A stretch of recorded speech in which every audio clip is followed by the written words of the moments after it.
Hola chicos, hoy vamos a practicar con la gramática de capítulo 4a y vamos a hablar de the imperfect tense, and today we're going to talk about irregulars. So if you don't remember how to do the regular verbs, go ahead back and watch that video. It's also on here. But today we're going to talk about the 3 irregular verbs in the imperfect tense. La información está en página 196 si quieres verlo en su libro de texto. So our big question for this video is, what are the irregular verbs in the imperfect and how do I conjugate them? The imperfect is nice because there are only 3 irregular verbs in the entire tense. So after today's lesson, you'll know how to conjugate any verb that you come across. The first verb that we're going to talk about today is ir. Hopefully you remember that ir means to go. And remember, in the imperfect, we're using this like I used to go or I always went. It's something that's ongoing or repeated, or I was going when something else happened. So the conjugations of ir are just like the endings for AR verbs in the imperfect, but with an I instead of an A. So we have yo iba, tú ibas, él or ella iba, nosotros íbamos. Make sure you have an accent on that I. Vosotros ibais, and ellos iban. We need that accent just like we did in the AR verbs because, as we talked about, íbamos has 3 syllables, whereas the other ones all have 2 syllables. So to keep that accent on the same letter, on that primary I, we need the accent just in that form. Please make sure you have these down before you move on to the next page with us.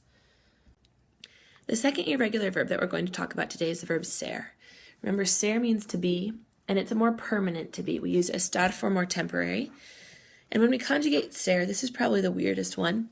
We use era, eras, era, éramos with that accent on the E for the same reason. Erais and eran. Because this is something that's ongoing or repeated, we use it for things like I was blonde when I was a child. I was mischievous. Things that are ongoing in the past. The last verb that we're going to talk about today is the verb ver. We can use ver for to see or to watch. And ver is almost regular in how it conjugates, but if you found the usual stem, it would just be a V. And instead we're going to use VE as the stem. And then we'll put on our normal ER and IR endings.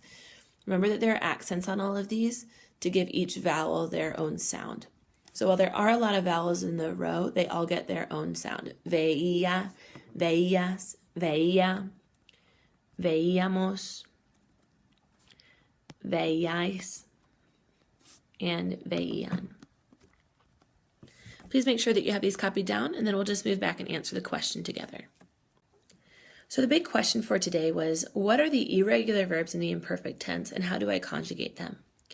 So like I said, we only have 3 irregular verbs. You'll be able to conjugate everything after this. There are no yogos, there are no stem changers. And our 3 verbs are ir, ser, and ver. So ir, we conjugate iba, ibas, iba, íbamos, and ibais, and iban. I would copy that into your notes if I were you. Just getting that one extra repetition is going to be really good. Ser is era, eras, era, éramos, erais, eran. And then ver is veía, veías, veía, veíamos, veíais, and veían. Thank you for watching today. If you have any questions, feel free to email me or ask me next time you see me, and I'd love to help you with those. Adios!